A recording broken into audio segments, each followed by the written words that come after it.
ACL, PCL, MCL, LCL में क्या अंतर है, आज मैं इसी बात करूंगा। मेरा नाम डॉक्टर मनु बोरा, मैं एक ऑर्थोपेडिक सर्जन और आर्थ्रोस्कोपी एक्सपर्ट हूँ, team ortho sport, Gurgaon, Bombay, Bangalore. दोस्तों, नी के अंदर है ना 4 मेन लिगामेंट रहते हैं जो इसको स्टेबिलिटी देते हैं। अब नी को स्टेबिलिटी की इसलिए ज़रूरत है क्योंकि इसके अंदर जो फीमर ऊपर वाली हड्डी है और नीचे वाली हड्डी है वो बॉल एंड सॉकेट जॉइंट है, वो हिंज जॉइंट है, मतलब बड़ा दोनों आपस में बिल्कुल फ्री हैं, कहीं भी बोनी स्ट्रक्चर आपस में गुथे हुए नहीं है जो स्टेबिलिटी दे रहे हो।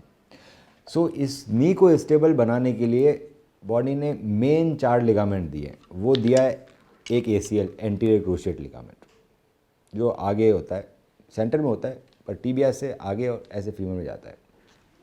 दूसरा PCL, पोस्टीरियर क्रूशिएट लिगामेंट, अंदर की तरफ होता है MCL, मीडियल कोलेटरल लिगामेंट, और बाहर की तरफ होता है LCL, लेटरल कोलेटरल लिगामेंट। तो ये चारों लिगामेंट जब इंटैक्ट होते हैं तो हमारा नी में कोई इनस्टेबिलिटी नहीं होती, हम सब जंपिंग, रनिंग वगैरह सब कुछ कर पाते हैं और नी लचक नहीं मारता है। अब बात करते हैं, अगर आपका ACL टूट जाए, अगर आपका ACL टूट जाएगा तो नॉर्मल चलने में दिक्कत नहीं होगी, पर आप high and running, jumping, change of direction, उबड़ खाबड़ सर्वे जाओगे तो आपका जो नीचे वाली हड्डी वो आगे की तरफ भागेगी, क्योंकि ACL का काम होता है टीबिया को आगे जाने से बचाना। अगर आपका PCL टूट जाए तो पीछे की तरफ भागेगी। अगर आपका MCL टूट जाए तो वो अंदर की तरफ से खुलने लग जाएगी। अगर आपका LCL टूट जाए तो वो बाहर की तरफ से खुलने लग जाएगी। तो ये बेसिक फंक्शन डिफरेंस है। अब बात आती है एक और मेजर डिफरेंस की, कि जो ACL PCL है दोस्तों वो इंट्रा आर्टिकुलर है, मतलब वो जोड़ के अंदर है, कैप्सूल के अंदर है। सो उसमें जो इंजरी होती है वो हील होनी बड़ी मुश्किल होती है, क्योंकि वहाँ पर रिपेयर बहुत कम होता है। तो एक बार टूट जाता है तो सर्जरी ही ऑप्शन रहता है। जब हम बात करते हैं LCL और MCL की तो एक्स्ट्रा आर्टिकुलर है, मतलब ये कैप्सूल से बाहर है। सो यहाँ पर ब्लड सर्कुलेशन काफ़ी रहता है, साइनोवियल फ्लूइड भी नहीं है। सो इसमें जो इंजरी होती है वो हील होने की टेंडेंसीज रखती है, तो कई बार सर्जरी की ज़रूरत नहीं पड़ती LCL और MCL के अंदर। ACL PCL के अंदर अगर ग्रेड 1 से ऊपर की है तो इसमें सर्जरी की ज़रूरत पड़ेगी ही पड़ेगी।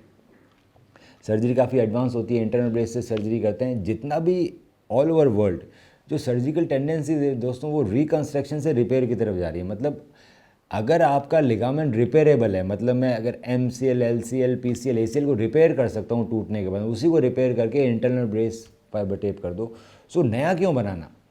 नए बनाने से बहुत नुकसान होता है, बड़े बड़े छेद होते हैं बोन के अंदर, हैमस्ट्रिंग टेंडन निकालना पड़ता है, वो टेंडन से लिगामेंट में कन्वर्ट होगा, 9 महीने लग रहे हैं लिगामेंटाइजेशन में। उसी के प्रोसेस में सब चीज़ें प्रॉब्लम रहती है, लिगामेंट ढीला होता है, फट जाता है। ऑल ओवर वर्ल्ड के अंदर ACL, PCL, MCL, LCL की रिपेयर की टेंडेंसीज बढ़ रही है, जिसके अंदर इसके रिजल्ट भी बेटर आते हैं। और जो मॉर्बिडिटी है, मतलब ऑपरेशन की वजह से जो नुकसान हो रहा है वो सिग्निफिकेंटली कम होता है, क्योंकि बोन में बड़े छेद नहीं होते, टेंडन निकालने की ज़रूरत नहीं है, उसी को रिपेयर कर दिया। और अगर मैंने इंटरनल ब्रेस किया है तो मुझे बाहर भी ब्रेस लगाने की ज़रूरत नहीं है, मैं जल्दी चल सकता हूँ, पैर बैंड कर सकता हूँ, बैक टू स्पोर्ट जल्दी आ सकता हूँ। सो अगर आपको इस तरह की कोई भी समस्या आपके MRI में लिखा हुआ है ACL, PCL, MCL, मेनिस्कस, सो आप हमें अपने MRI भेज सकते हैं और उसकी डिटेल में स्टडी करके बताएंगे कि सबसे बेस्ट इलाज क्या रहेगा आपके लिए। हम रखें आपका ख्याल।